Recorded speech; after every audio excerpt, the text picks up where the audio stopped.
Балалар, номері 2-ші тапсырма.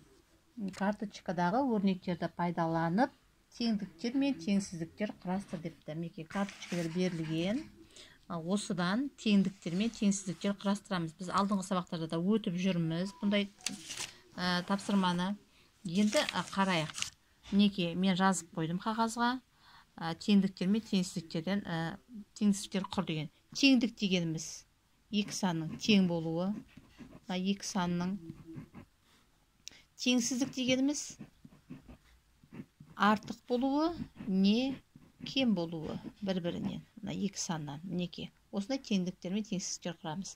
Енді алдымен теңдікті зеп қарайық. Ол үшін мына берілген карточкадегі өрнектерді шығарып алған тиімді. Өзімізге ыңғайлатып карандаспен жазайық. 6 үшім мысалы 18, 9-ды 3-ке бөлгенде 3, 8 төртім неше? 32, 8-ді 4-ке бөлгенде 2, 9 төртім неше? 36, 10-ды 5-ке бөлген неше? 2 деген сияқты өздеріңе ыңғайлап жазып алыңдар. Енді осыдан бірінші теңдік құрастырайық. Теңдік дегеніміз екі жағы бірдей болу керек. Бізде бар ма екі бірдей сан? Қараймыз.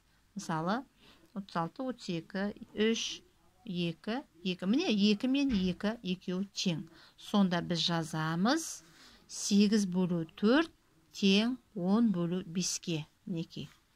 Жазамыз 8 бөлу 4 тең 10 мен 5-тің бөліндісіне. Шығарайық. 2, мына жер 2. Міне біз теңді құрастырдық. Енді теңсізді құрастырып қарайық. Мінекей кез келген санды алып мысалы кем болатын 18 бен 32 теңсіз болады. Қарайық. Бұл 6 көбейту 3 бұл 18 және 8 көбейту 4 32.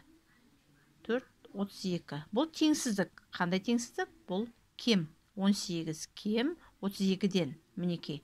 Енді артыққа байланысты теңсізді құрастырып көрейік. Қай жағы көп? Мысалы 36 мен мына жердегі кез келген сан 3-ті алуға болады. Мысалы бірінші мынаны жазуға болады. 9 көбейту 4 бұл 36. Екінші басына жазамыз. 9 бөлу 3. Міне 3. Көрдік пе? Мінекей. 36 артық 3-тен. Міне теңдік, теңсіздік дегеніміз осы. Міне барлық сандарды пайдаланып, осындай теңдік, теңсіздіктің бірнешеуін шығаруға болады.